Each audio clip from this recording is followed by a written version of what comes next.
देखिए बच्चे, आज जो है बायो का तीसरा चैप्टर है ये ना। Yes sir. बायो का तीसरा चैप्टर, दो चैप्टर का बहुविकल्पी इंपॉर्टेंट बता दिए पिछले वाले वीडियो में।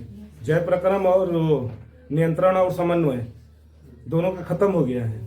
आज तीसरा चैप्टर है जिसका नाम है जीव जनन कैसे करते हैं ना। जीव जनन कैसे करते हैं, इसके भी 20 बहुविकल्पीय प्रश्न आज पढ़ेंगे। ठीक है, तो क्या किया जाता है, जैसे पहले हम बता चुके हैं कि OMR शीट पर ये आएगा, ऐसा ही आप लोगों को एग्जाम में OMR शीट मिलेगा। ऐसा ही रहेगा, है ना। जिसमें क्या लिखेंगे, सबसे ऊपर जिला कोड और नाम। पहले तो जिला कोड और नाम, तो गाजीपुर वाले हैं तो 84 और बाकी जिलों वाले अपना समझ लेंगे। हम गाजीपुर वाले हैं तो गाजीपुर का बता दिए, और भी जिले हैं। इसके बाद उसका नाम तो 84 कामा देकर गाजीपुर। इसके बाद केंद्र कोड आपको मिलेगा, वो आप लोगों को केंद्र कोड जब आप लोगों को एडमिट कार्ड मिलेगा ना, तो वहाँ पर केंद्र कोड लिखा रहता है। इसके बाद अनुक्रमांक, इसके बाद विषय कोड और नाम। विषय कोड जो जैसे हिंदी का रहेगा तो हिंदी का विषय कोड क्या है, अंग्रेजी का रहेगा तो अंग्रेजी का वो सब का। इसके बाद प्रश्न पत्र संख्या। हाई स्कूल वाले हैं आप लोग, तो यहाँ पर फर्स्ट और सेकंड तो होते नहीं हैं, तो क्या लिखेंगे, केवल, या उसको खाली ही छोड़ दीजिए, नहीं समझ में आएगा एग्जामिनर भरेंगे अपना। इसके बाद आते हैं यहाँ पर बहुविकल्पीय 20 दिया है, वो देखेंगे। इधर दिया है ना कि प्रश्न पत्र मार्का या सीरीज, तो वहां पर लिखा रहता है प्रश्न पत्र जो मार्का होता है, जो सीरीज आती है वो। हमारे पास भी पेपर है, हाँ, जैसे ये है पेपर कि प्रश्न पत्र मार्का है JD, यहाँ पर लिखा है J और D, तो यहाँ पर क्या भर देंगे, J और D भरिएगा पूरा। नहीं तो ये सब नहीं भरेंगे ना आप लोग, तो OMR शीट आपका चेक ही नहीं होगा। तो ये सबको बहुत सावधानी से भरना पड़ता है। नहीं समझ में आएगा छोड़ दीजिएगा, लेकिन गलत मत भरिएगा, क्योंकि इस पर वो लगेंगे नहीं, व्हाइटनर लगेगा नहीं ना, ब्लेड लगेगा। तो इसको ध्यान से यहाँ पर भरने के बाद परीक्षार्थी का हस्ताक्षर कर दीजिएगा। बार बार बता रहे हैं आप लोगों को, ये गलती वहाँ पर मत करिएगा एग्जाम हॉल में, क्योंकि समय आप लोगों को मिलेगा नहीं ज़्यादा। इसके बाद केंद्र व्यवस्थापक की मुहर, तो वो तो लोग अपना मुहर मार लगा कर ही देते हैं। इसके बाद कक्ष निरीक्षक का हस्ताक्षर, इतना सब चेक कर लीजिएगा। इसके बाद नीचे आएंगे ना, तो फिर यहाँ पर कैंची की तरह काटने वाला रहेगा, वहाँ पर भी वही काम करना है। यहाँ पर जो 20 को डट किए थे, सबका A अगर सही है तो A भरेंगे, D सही है तो D, नीचे वाला जरूर भरिएगा, क्योंकि दोनों कट कर जाते हैं। ये जैसे है ना, तो ये वाला अलग और ये वाला अलग, दोनों अलग अलग पैक होता है। ये याद करिए, ये मत सोचिएगा कि ऐसे ही एकदम चला जाता है। OMR शीट जो होता है तो ऐसे पूरा कटिंग हो जाती है, इसको अलग से सिलाई कर जाता है बंडल में, और ये अलग से जाता है। और जब जाएगा तो मान लीजिए जहाँ कापी जमा होगी, सेंटर जहाँ कापी जमा करने की, तो वहाँ पर तो बोड़े के बोड़े नहीं जाते होंगे, तो हो सकता है आपका कहीं खो जाए। तो इसीलिए अलग अलग यहाँ पर फिर से जिला कोड, केंद्र कोड, अनुक्रमांक, विषय कोड, और फिर नीचे दिया है परीक्षार्थी का हस्ताक्षर और कक्ष निरीक्षक का हस्ताक्षर। इतना भरने के बाद आप लोगों को क्या मिलेगा, 20 नंबर। ये बहुविकल्पीय है, 10 मिनट में हो जाता है, लेकिन तैयार रहेगा तो देखिए पहला देखते हैं क्या है कि अलैंगिक जनन होता है। अलैंगिक जनन जानते हैं, अलैंगिक का मतलब क्या होगा। अलैंगिक जनन का मतलब जिसमें केवल एक ही भागीदारी होते हैं, 2 लोगों की जरूरत नहीं पड़ती है। लैंगिक जनन में 2 लोगों की जरूरत पड़ती है अगली पीढ़ी बनाने के लिए, लेकिन अलैंगिक में एक। तो इसमें कौन सा होगा, अमीबा में तो होगा नहीं, क्योंकि वो तो दूसरी जन्म करता है। प्लाज्मोडियम कवक तो ईस्ट में होता है, ईस्ट में जो होता है अलैंगिक जनन होता है। इसके बाद आता है लघु बीजाणु पैदा होते हैं। लघु बीजाणु पुष्प का कौन सा भाग होता है, लघु बीजाणु। एक होता है गुरु बीजाणु, एक होता है लघु। गुरु जो होता है जयांग में पाया जाता है, महिला भाग में होता है, और लघु जो होता है पुरुष भाग में होता है। तो देखिए यहाँ पर 2, यहाँ पर 3 ऑप्शन दिए हैं, 4 लघु बीजाणु पैदा होते हैं, पुमंग में, जयांग में, पुंकेसर में या परागकोश में। तो देखिए यहाँ पर 2 ऑप्शन दिए हैं जो हर दोनों नहीं होंगे, इनसे कोई मतलब नहीं। यहाँ पर पुंकेसर में, परागकोश में, पुंकेसर के परागकोश में क्या होते हैं, लघु बीजाणु पैदा होते हैं। पुंकेसर के परागकोश में, तो कौन सा ऑप्शन सही होगा, परागकोश होगा ना। पुंकेसर के पराग कोश में क्या होते हैं? पराग कोश। हाँ, इसके बाद पराग कोश में होते हैं पराग कोश, मेल पाठ है, याद कर लीजिएगा। पराग कोश जो होता है पुष्प का मेल पाठ है, तो बाह्य दल से तो कोनो मतलब ही नहीं है। हरा वाला भाग से कोनो मतलब है? पुष्प का पढ़ा चुके हैं। पुष्प के हरे भाग से तो कोई मतलब ही नहीं है। ये फीमेल में पाया जाता है, ये भी क्या है? फीमेल में। ये दोनों तो होंगे नहीं, तो कौन सा होगा? पराग का होगा। ऐसे भी ऑप्शन याद होंगे। ये थोड़ी है कि ऐसे याद कर लिए, टिक लगाए हैं बुक में। ऐसे थोड़ी होता है कि बुक में टिक लगाए हैं। अरे बच्चा देखो, पराग कोश में होते हैं, टिक मार दो पराग का। तो बाकी तीन को काहे दिया है? मुंह देखने के लिए कि उसके बारे में भी जानेंगे कि आखिर वो दिया है तो क्यों दिया है।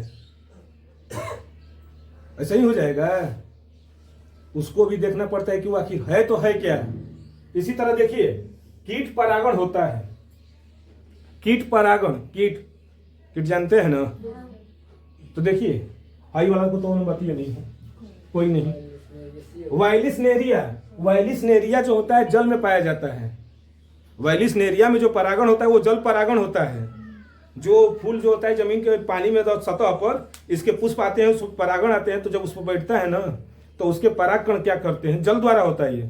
परागकण जो होते हैं पानी में गिरते हैं, पानी की लहर के कारण दूसरा जो पुष्प उधर झुका होगा उसके जाकर मिल जाते हैं, तो ये जल परागण होता है। ये जल परागण होता है। साल्विया में, साल्विया एक पौधा है जिसमें कीट परागण होता है।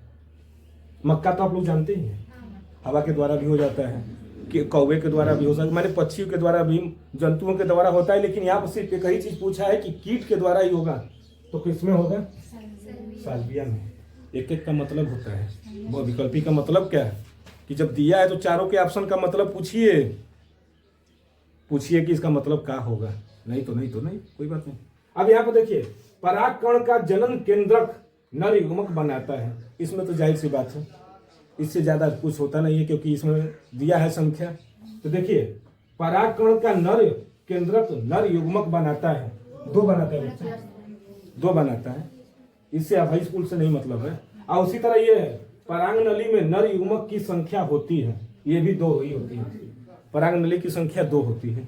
हाँ, इसके बाद आता है कि द्विनिषेचन पाया जाता है, यानी दोहरा निषेचन, दो बार निषेचन होता है।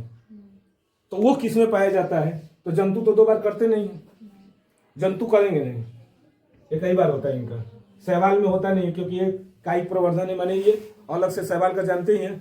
और लैंगिक जनन ही होता है, जो अपने आप को ही टूट कर क्या करते हैं, फिर नया जनन करते हैं। आवृत बीजी, आवृत बीजी का मतलब जानते हैं? जिसमें पुष्प पाए जाते हैं, जिसमें पुष्प पाए जाएंगे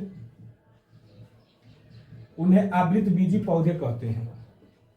जिसमें पुष्प पाए गए आवृत बीजी, और जिसमें नहीं पाए गए अनावृत।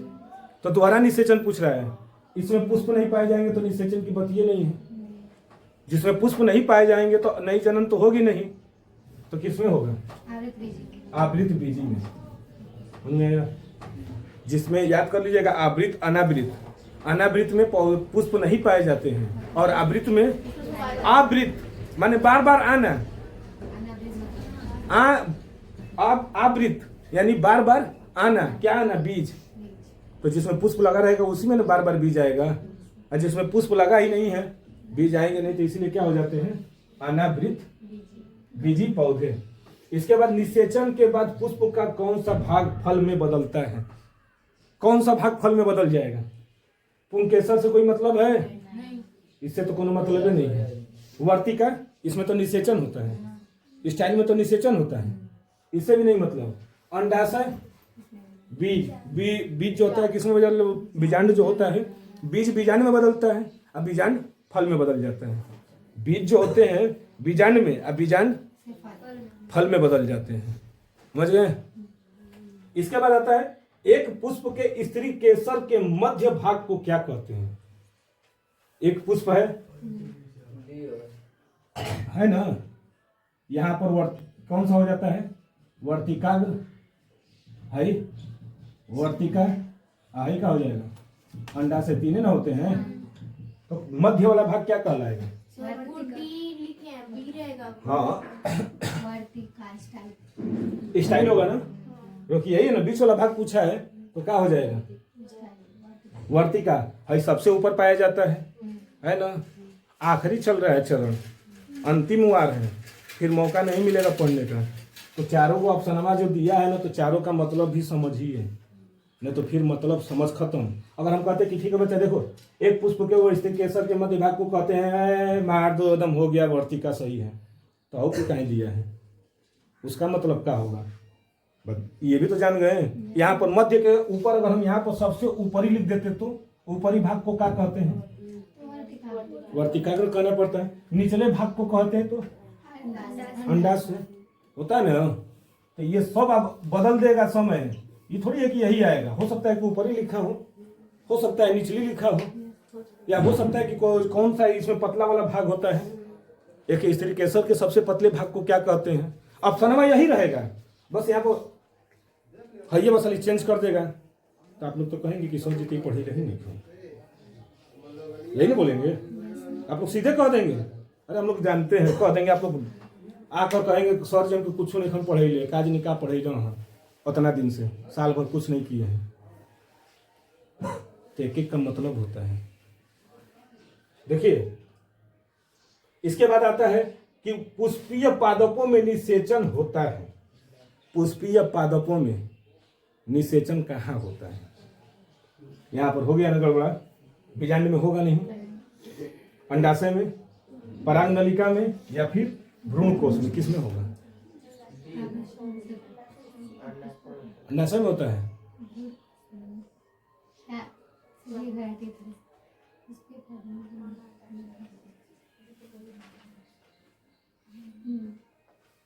बताइए आप लोग, इसको हम छोड़े हैं आप लोगों को।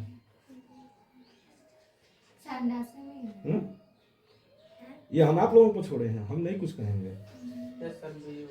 बी वाला क्यों होगा? बी वाला ना,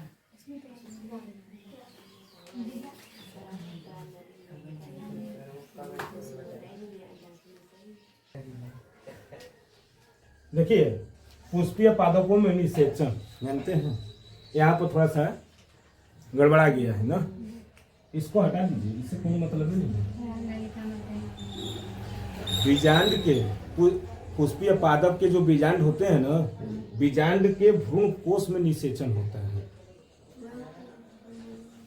डी वाला ऑप्शन सही होगा। बीजांड के भ्रूण कोश में पुष्पीय पादपों में निषेचन होता है। समझ गए? ये चारों जो ऑप्शन चार का दिए हैं, चारों के मतलब ही बता दिए हैं। तो तैयारी तब ऐसे करनी है क्योंकि अंतिम वार है ना। तो अगला नंबर देखा जाए। देखिए बच्चा, 11वां जो है वो है कॉपर टी है। यानी कॉपर टी क्या है ये पूछा है। तो कॉपर टी जो होता है एक गर्भ निरोधक लूप होता है, अर्थात इसमें भी 4 ऑप्शन दिए हैं। पहला है रोध निरोधक, इसके बाद दिया है गर्भ निरोधक, दंत उपकरण और डिंब वर्धक। ये दोनों से तो कोनो मतलब नहीं है। अब मतलब आया कि रोध निरोधक यानी रोग को रोकने वाला या फिर गर्भ को रोकने वाला। तो कौन सा ऑप्शन सही हो जाएगा? तो गर्भ को रोकने वाले यानी गर्भ निरोधक, अर्थात ऑप्शन बी क्या होंगे? सही होंगे। इसी तरह आता है नर तथा मादा युग्मक होते हैं। नर तथा मादा युग्मक होते हैं। तो देखिए अगुणित, द्विगुणित, बहुगुणित या इनमें से कोई नहीं। बहुगुणित होंगे नहीं, यही दोनों ऑप्शन नहीं है। बात आएगी द्विगुणित या फिर अगुणित। तो देखिए नर तथा मादा युग्मक जो होते हैं क्या होते हैं? अर्धसूत्री विभाजन के द्वारा क्या कर लेते हैं? अपने आप को अगुणित बना लेते हैं। तो ये क्या हो जाएंगे? अगुणित, यानी ऑप्शन ए क्या हो जाएंगे? सही हो जाते हैं। इसके बाद आता है कि मानव में भ्रूण को पोषण मिलता है। देखिए मानव में जो होता है, माँ के पेट में जो बच्चा है उसको पोषण कैसे मिलता है?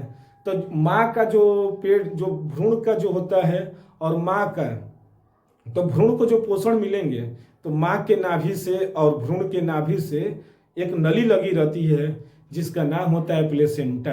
यानी प्लेसेंटा के द्वारा उसको क्या होता है? पोषण मिलता है। तो इसमें भी 4 ऑप्शन है, अंडाशय से, प्लेसेंटा से, वृक्क से, फाइलोपियन ट्यूब से। फाइलोपियन ट्यूब में क्या होते हैं? निषेचन होते हैं, जबकि वृक्क क्या होते हैं, इससे तो कोई मतलब ही नहीं है जनन से।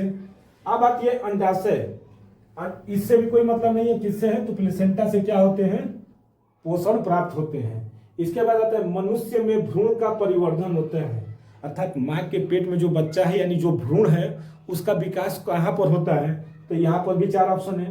पहला है योनि, इसको तो एकदम में काट दीजिए, इससे कोई मतलब नहीं है। इसके बाद गर्भाशय से, अंडाशय से, फैलोपियन ट्यूब से। यहाँ पर तो निषेचन हुआ था तो ये होगा नहीं। अंडाशय, ये तो अंडे जब परिपक्व होंगे तब निषेचन हुआ होगा, तो कौन सा ऑप्शन सही होगा, गर्भाशय में। देखिए चारों ऑप्शन को ध्यान से पढ़िए, इसके बाद उसका आंसर दिया जाता है। तो योनि होगा नहीं, अंडाशय होगा नहीं, फैलोपियन ट्यूब में निषेचन होता है, तो कौन सा ऑप्शन होगा, ऑप्शन बी यानी गर्भाशय से। इसी तरह अंड जनन के फलस्वरूप निर्माण होता है। अंड जनन के फलस्वरूप, जो अंड जनन के फलस्वरूप निर्माण होता है, तो किसका होता है, अंड जनन के फलस्वरूप, बीज का तो होगा नहीं। अंड जनन है, शुक्राणु को हटा दीजिए, युग्मनज को भी हटा दीजिए, किसका होगा विकास, तो अंडाणु का, यानी अंड जनन के फलस्वरूप अंडाणु का क्या होता है, विकास होता है, यानी निर्माण होता है। इसी तरह नर में शुक्राणु जनन किन नलिकाओं में होता है, तो देखिए नर में जो होते हैं शुक्राणु जनन किन नलिकाओं में होते हैं, तो अपवाही नालिका में होगा नहीं, ये ऑप्शन एकदम गलत है। शुक्रवाहिनी, यहाँ पर शुक्रवाहिनी, शुक्र नलिका और स्खलन नलिका में। तो देखिए अब यहाँ पर ऑप्शन आ गए हैं कि स्खलन नलिका में होगा नहीं, क्योंकि यहाँ से शुक्राणु क्या हो जाते हैं, बाहर चले जाते हैं, तो बचे शुक्र नलिका और शुक्रवाहिनी। तो इन दोनों में से कौन सा हो सकता है ऑप्शन, ये समस्या हो गई। तो देखिए शुक्र जनन है ना किन नलिका में, तो शुक्र नलिका में पाया जाता है, अर्थात ऑप्शन कौन सा सही होगा, सी नंबर। इसी तरह नर जनन अंगों से संबंधित ग्रंथि है, इसको ग्रंथि या ग्रंथ, नहीं यहाँ पर ग्रंथि ही कर लीजिए, एक तरह से किताब में तो ग्रंथ दिया था। तो नर जनन अंगों से संबंधित ग्रंथि है, तो देखिए एपिडाइडमिस ये होगा नहीं, एड्रीनल से कोई मतलब नहीं है, श्वेत ग्रंथियन है नहीं, कौन सा है, प्रोस्टेट ग्रंथि, यानी नर जनन से जो होते हैं प्रोस्टेट ग्रंथि ही क्या होते हैं, निकलते हैं, जिससे क्या होते हैं, शुक्राणु निकलना होता है तो शुक्राणु, नहीं तो यूरिन निकलना है तो यूरिन, वहीं पर ये क्या होते हैं, पाए जाते हैं।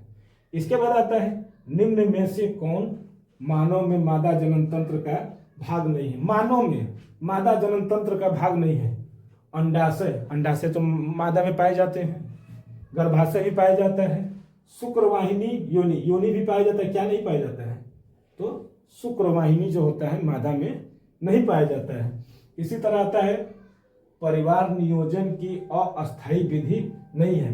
परिवार नियोजन यानी जनसंख्या वृद्धि को रोकने का उपाय, इनमें से चारों में से अस्थायी विधि एक होता है, अस्थायी एक होता है, अस्थायी विधि नहीं है। यानी इसको कहने का मतलब कि इनमें से कौन अस्थायी है, तो एक तो सुरक्षित काल है, जो मेंस्ट्रुएशन साइकिल आने के एक निश्चित समय के बाद वो क्या किया जाता है, उसको बोलते हैं कॉपुलेशन, यानी निषेचन होने के, तो वो तो ये तो होगा नहीं। गर्भ निरोधक गोलियां, ये भी अस्थायी विधि नहीं, अस्थायी विधि नहीं है। धैर्य, ये भी नहीं होगा, कौन सा होगा, वैस्केटोटॉमी, यानी पुरुष नसबंदी ही क्या होता है, अस्थायी विधि नहीं है, न तो बाकी सब क्या है, अस्थायी विधि है, और ये क्या है, अस्थायी विधि है, इसीलिए यहाँ पर ऑप्शन पूछा है। तो लोग क्या करते हैं, गलत कर देते हैं। तो देखिए परिवार नियोजन की अस्थायी विधि नहीं, यानी अस्थायी विधि इनमें से कौन है, जिसको एक बार अगर उसका खत्म कर दिया जाए तो फिर वो कभी जनसंख्या यानी जनसंख्या को वृद्धि नहीं कर सकता है। तो ये तीनों का तो कोई है कि गर्भ निरोधक गोलियां होती हैं दवाएं खाकर, और जब जरूरत होगी तो दवाओं को बंद कर कर गर्भ धारण कर लिया जा सकता है, एक धैर्य इससे भी, या फिर असुरक्षित काल। लेकिन ये जो है एक बार अगर जिसका हो गया पुरुष नसबंदी, तो समझिए इसके बाद फिर वो जनसंख्या वृद्धि पर पूरी तरह से कंट्रोल, यानी आगे वो जन्म नहीं करा पाएगा। इसी तरह आता है निम्न में से कौन कूट फल का उदाहरण है। देखिए कूट फल क्या होते हैं, यानी असत्य फल। तो देखिए चना होगा नहीं, गेहूं भी नहीं है, और ना अनानास है कौन, सेब। सेब क्या है, कूट फल का एक उदाहरण है। तो देखिए इस तरह से हमने क्या किया, पहला चैप्टर जय प्रक्रम का दूसरा नियंत्रण और समन्वय का। इसके बाद ये जो चैप्टर है जीव जन्म कैसे करते हैं, वो दोनों चैप्टर का हमने पीछे वीडियो जितने भी इंपॉर्टेंट बहुविकल्पी क्वेश्चन है वो बता दिए। आज ये तीसरा चैप्टर था जो कि हमने क्या किया, 20 बहुत ही महत्वपूर्ण क्वेश्चन बता दिए। अब अगला जो चैप्टर है उसको हम अगले वीडियो में लेकर आएंगे। तब तक के लिए धन्यवाद।